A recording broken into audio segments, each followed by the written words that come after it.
Ngayon ay magluluto ng salted na peanut, maning hubad, hubadirang maning. So bumili lang tayo ng mantikang nabibili sa palengke kasi marami tayong kailangan, di pwede yung mamahalin na mantika. Pero kung nakakaluwag-luwag ka rin, wala namang problema. Kami kasi di pa nakakaluwag-luwag, nakakasikip-sikip pa kami ngayon. Kaya ito muna mantika sa palengke. Ilagay na natin ang mani, 1 kilo to.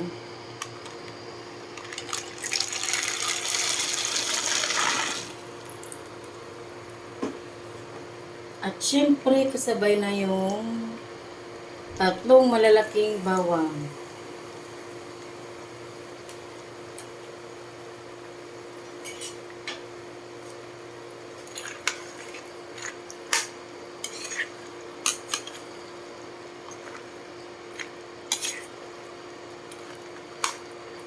Kapag golden brown na yung bawang, ibig sabihin, luto na po yung mani.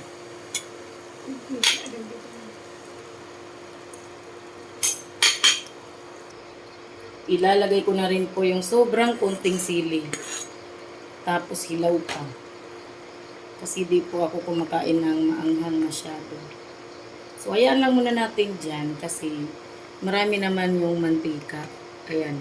Nagdagdag pa nga ako dyan ng mantika kasi ako na-satisfied.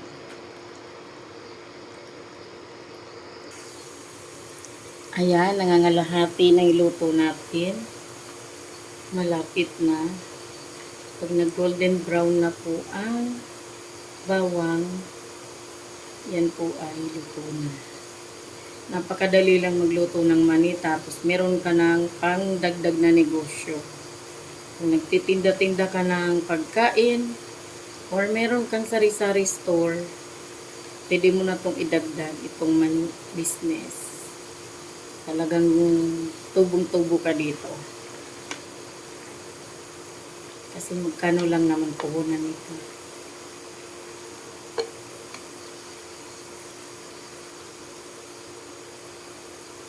Ang sikip, talagang punong-puno yung kawali. Ang mani.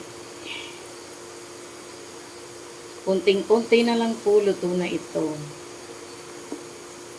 Kasi nag-golden brown na yung mga bawang. Kasi magluluto pa siya sa sarili niya. At may tendency na masunog siya. Kapag antayin mo na dyan siya mag-golden brown.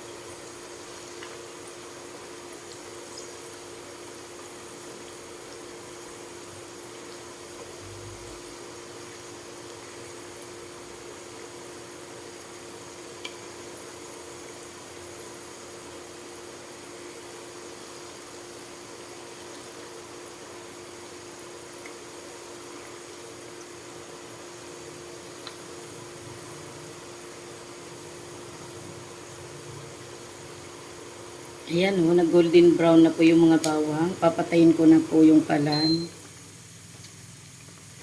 Kasi maluluto pa po siya dyan.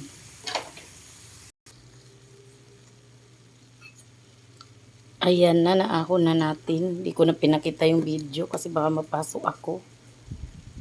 So, ayan, lagyan ko lang yan ng asin. Maganda kung may iodized salt. Tapos, halo-haloin natin kasi para mag-distribute yung asin. Palalamigin na lang, tapos ilagay na sa mga garapon. Diba? So, pwede ng pang negosyo.